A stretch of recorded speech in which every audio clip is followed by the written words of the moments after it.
Yeah, James Fritz, 271 Crutcher Road, bringing you the latest good news.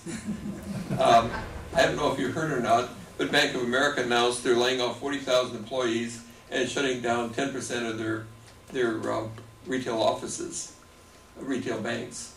I think probably our Hadlock bank is at risk, but probably not the one downtown. The post office has enough money to run for 2 more months, and then they run out of money. They've had a $9 billion budget deficit this year.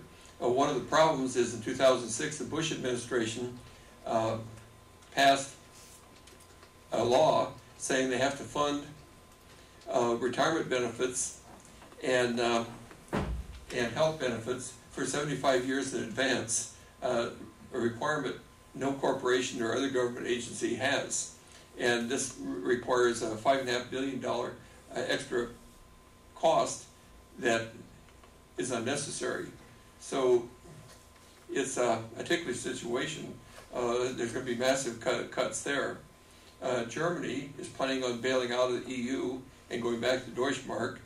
Greece is going to default, which will have an effect on U.S. banks because of credit default swaps and bonds that we have, which also probably your pension funds have some European bonds, including Greek bonds. So the next 6 months is going to be a wild ride. If you're wondering what's going on, there's this power struggle between corporations and government. The corporations want to take over the function of government, literally. If you take the 100 biggest corporations in the world, 100 biggest financial entities in the world, 51 are corporations and 49 are governments.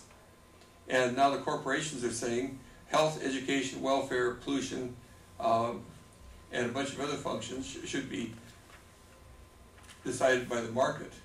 And they want to turn back the clock to the 1880s when wages, hours, working conditions, and worker safety is solely dependent on the employer.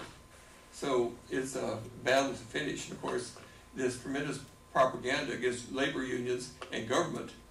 Let's face it, government and labor unions are the only thing we have to protect us from the rape and pillage corporations.